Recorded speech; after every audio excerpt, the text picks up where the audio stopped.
Hello, Paul. I'm gonna grab a seat so I'm not. What's up, dude? Yo. It's been a while. I know. I know. I'm sitting down, huh? Yeah, let's all sit down. Well, you got it. I think. Yeah, you're gonna fix the animals, Mike. Thanks. So, Paul Banks is here in the Making Time Radio trailer. Could you close that door? Yeah, thanks. You want me to cozy? Oh, I'll sit next to you. There's been so many people in here. I haven't been able to sit next to many people. It's nice in here. I can sit next to you. Yeah, the air conditioning is nice. Can you smell the candle? Because I think I'm accustomed to it, and I can't. Does it smell like a scented candle is burning? It smells a little like dude. Does it really? Shit. Yeah, The idea was the scent. It's not a dude scented candle. No. Man musk. No. They probably make those somewhere. I have a really nice cannabis candle that does not Wait, at all smell like weed. Is that the Malin and Goetz one? Yeah. I have that in my apartment. Yeah, that's my favorite one that I found. That's seriously one of my favorite candles. Yeah, it's good. I love that candle. Yeah, I've actually bought that multiple times. Yeah, me too. Yeah, and it lasts for a long time. Wow. Look at us. Oh, Yes. we have the same candle. Seriously. We've been talking about scents a lot on this radio show. Okay. Yeah. So wait, I just smelled it. See, you moved it and you wafted it. Maybe Yeah, no, I do smell it. Air is blowing. Maybe the air conditioning is blowing it in a different direction. But did you get the whiff? Did you catch that? I did. Yeah. It's nice. Yeah, no? it's nice. It's not as good as that cannabis candle though. But yeah, it's odd that it's called cannabis though because it doesn't smell anything like cannabis. At all. Yeah. No. So But it's the most dude one. Like I smelled them all, and the other ones are a little feminine, and It's that's like a dude Yeah, scent. it smells like those like a nice like musky but like good smelling. Yeah. Like men's. Smoky. Yeah, that's exactly what it is. Yeah. It's smoky. I like that. Cool. How have you been? Good. Yeah. I've been working a bunch. You've been working a lot. You're busy. Yeah. I know I talked to Daniel, and he said that you guys have been working on some stuff. Yep. Which is great. Yep. And then you're doing your own thing too. Yep. So you're very busy. Yep. And I started my own thing kind of in force right after we finished our last tour. Like in November, I went to my little getaway and just sort of spent 4 months finishing up my album. And then I went and recorded it, and then I've spent the last couple of months preparing to play live. Yeah. Preparing for this. What are you playing under today? Paul Banks. Yeah. Yeah, no more alias. Yeah. And the alias was Julian Plenty. Yeah. Oh, Yeah. big fan. Yeah, I know your shit, man. Mm. Like, come on. I actually really like the new record a lot. It's Cool, great. man. Yeah, it's really cool. Wait, but have you heard the EP, though? You might have heard the 5-song EP. That's what I've heard. Yeah. Yeah, okay. There's an album coming out in October. Well, you didn't send it to me, so. No, nobody has it yet. Yeah. But we're going Yeah. to play most of it today. It was funny, Sean Carlson is the one that told me about the EP, Mm-hmm. and recently, and Sean Carlson, who does FYF, who does the festival. Okay. Yeah, he was like, man, it was actually right after he booked you for this, because he's the one that books it, and he told me, he's like, yeah, and you got to hear Paul Banks' new EP, and so I listened to it. Yeah, it's great. Cool, thank you. Yeah, man, awesome. But yeah, it's funny. So I just I met up with Daniel on Thursday, right before I came here, and he was telling me that you guys were working on some new stuff. He said Sam came. You guys were working in a studio in. Can we talk about this? The Is music that okay? building. Yeah. All right. Yeah. Yeah. All right. Cool. I don't know if it's top secret or anything. No. Cool. I mean, I think it's one of those things, especially when I'm out promoting a solo record. I think the question all the fans have is is your head going right up your own ass, and is the band over? Is and your so head they up your ask. ass? No, it's not. I just think it looks. I think for some people it looks like that. If someone kind of breaks away from their primary thing and does something else, Yeah. people want to know, is that replacing the other thing? And so, I'm always quick to say no. The band is still totally a going Yeah. concern. Yeah. Yeah, I mean, it's fine. I It's mean, I fine. think it's great that you're just going back and forth between two different projects. That's Yeah. amazing. Yeah. And they're different. So it's I actually you can hear some of in the new record you can hear some more of that aspect of what you're doing too, like the more Interpol aspect of things. On my EP. Yeah, the new thing. Well, I Yeah. think, Interpol is a huge influence on how I write and build songs. Yeah. Obviously. Yeah. How could it not be? Yeah, exactly. Yeah, that's cool. So yeah, you guys are doing some stuff in Manhattan, right at the studio. Daniel was saying it was It's really a rad famous, building, a yeah, famous it's studio in Manhattan. Called the Music Building. Yeah. That's rad. But we were just borrowing a friend's space. I think that was the only time that we're going to have work the guys there. from Battles. Yeah, Right? Yeah. exactly. Awesome. Yeah. Cool. And when you record your solo stuff, where are you doing that? Well, I did this one. My first solo record I recorded with a friend in Brooklyn at Seaside Lounge. What are they? Yeah, Seaside Lounge. That's terrible. Well, no, because there's a bar called Seaside Lounge, I think, too. You're like, was I recording it in a bar? Yeah.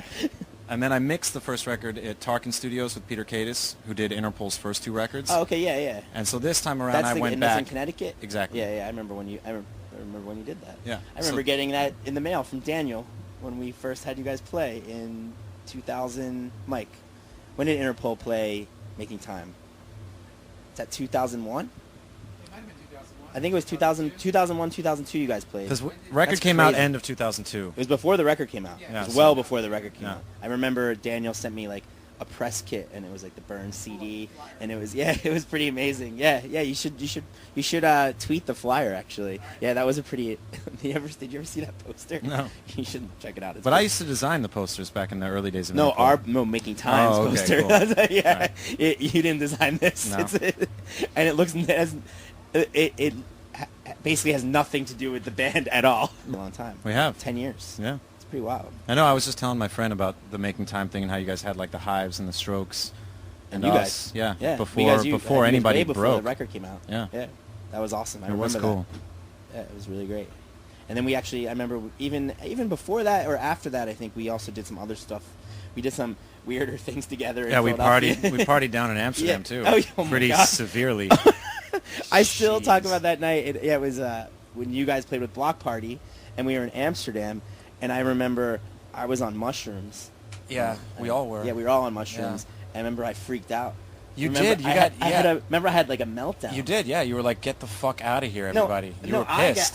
Because I remember I met a Carlos. Because in my mind, he was being an asshole to everybody, but Right. he probably wasn't. He Maybe he probably was. He was being very. Being very demanding or very. He wanted to run the show with the television for some reason, and I remember I got really Yeah, bothered. By I that. remember you got dark. Yeah, dude. it got really Yeah, dark, and then yeah. Daniel had to take me for a walk. He took me out. Really? And yeah, he took me for a walk around Amsterdam along like a canal, and finally, like, I calmed down. And it was like, and that's immediately once we went outside, I remember looking at him and being like, "Oh my God, I feel so much better."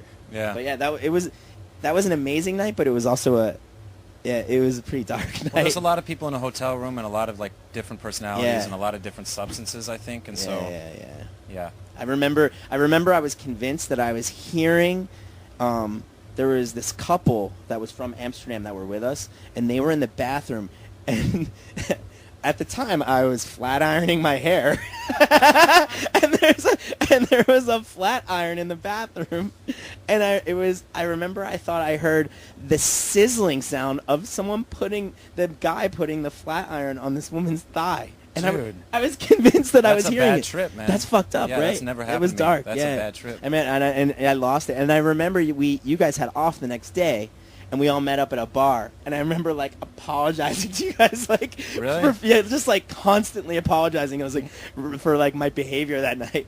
But yeah, it was. Yeah. But it was a good time. It was a good nonetheless. time. It was fun. Yeah. But yeah, it was cool. And then I remember I DJ'd you guys played a show at Bowery before one of the records came out, and just to try out the new stuff. And That's I remember right. DJing that show. Yeah. I was DJing like on the balcony of the Bowery. That was awesome. Bowery's one of the best venues. It was just great to see you guys play there too, because I remember like seeing you guys play there like in the beginning, and it was great to see you guys playing there again. But cool. Yeah, man. Yeah, it's fun. I'm excited. What time are you playing tonight? Are you? 7:05. Fuck. I'm gonna miss you. Really? Why? Because I'm gonna be here till 8 o'clock. Okay. Yeah. Well, yeah, I've been doing. hopefully you'll hear about it. Are you playing any shows in Philly? I don't know about Philly, but we're like booking the U.S. tour right now. Yeah. And it's like limited shows, but I think we're trying to expand it. And I think Philly is like not in the confirmed run, but might be in the additional run. Right. Yeah. All right. Well, hopefully it happens, because I'd really like to see it. I really, like I said, I really like the EP. So. Cool, man. Yeah. Yeah. Well, the EP, the idea of the EP was like there was 3 covers on it, and then Yeah. like a really crazy instrumental that I wrote. Yeah. And then I put one song that is on the album. Okay. As like as a taster And and a the album preview. comes out in October? October, yeah. So Summertime is Coming is the song from the EP that's on the album. Okay. And then the reason why the EP exists otherwise is because I didn't want covers on my record. Yeah. So you just. And so I just put them on this EP. Put something out. So, I did. Yeah. Well, I mean, covers are fun, man. Yeah, they they really are. are. And it's sort of hard to mobilize a band around a cover because you got to Yeah. get the 3 of us to approve what song we're going to do, and then Yeah. like, why would we bother committing the time to covering someone when we might as well just commit to writing our own music? True. And the same applies to me, but when you're working alone, like you can kind of like knock shit out, so yeah, to speak. True. So that makes you can move a lot faster. You because can. You don't have to get people. You don't have to get the approval of like and work three it or out. four other people. And sometimes it's arduous to like collaborate on music together. Yeah. And so like the fun thing about working alone is like any crazy idea I have that like would not make You can just make do it through the process of the band. I can just do it. Yeah, that's I always say like. I don't think I could ever be in a band because like as a DJ, I just do everything myself. Yeah. You DJ. Like I have a DJ partner, but oftentimes I DJ by myself, and even with a DJ partner, you're just gonna play what you're gonna play with the person, and it's cool.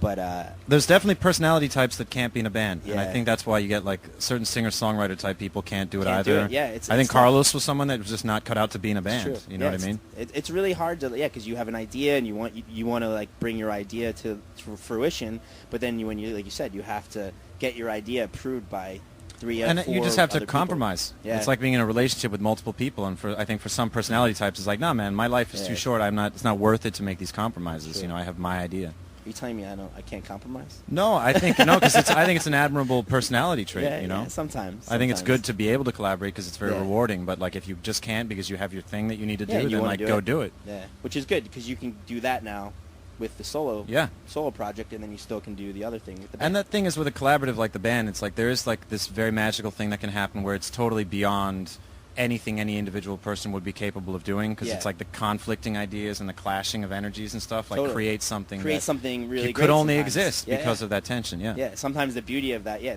sometimes some great music is made out of tension, like complete tension. Yeah, it's great. That's cool. Who's putting out your solo record? Matador. Okay, cool. Sticking to Keeping the family. Well, I went back to Matador before the band went back to Matador. Matador did my first solo record. So you went, and then you guys went. And then back Interpol went back to Matador. Yeah. I think that when that happened, I was so happy. It was great to see. They're a great And you label. guys I mean, seemed really we happy went about it too. Daniel, I remember Daniel was like really happy. Well, Capitol, we kind of, we had the classic nightmare story. I mean, I'm probably legally not even allowed to say anything about it, but like sometimes things go wrong where the people that might like you all of a sudden don't work there anymore. Yeah. And that's what happens a lot when you have companies that have a lot of turnover. Yeah, major labels just Yeah, the turnover is crazy, and you have somebody sign you, and then they're not there, and then they're not there, Yeah. and then you're not a priority, or for some reason things kind of don't go the way you wanted them to go. Yeah. Yeah. Well, it's cool you're That back on happens. Matador. Yeah, I know, because Matador, they've had the same people for 25 years. Yeah, and the people that sign you are probably still there, right? Yeah, they are. That's awesome. Yeah. Who was it? Can you Chris say? Lombardi and Gerard Kozloy. Awesome. Yeah. Yeah, and Chris They Lombardi is run definitely the still there. company. Yeah, I was Yeah. gonna say he's definitely still there.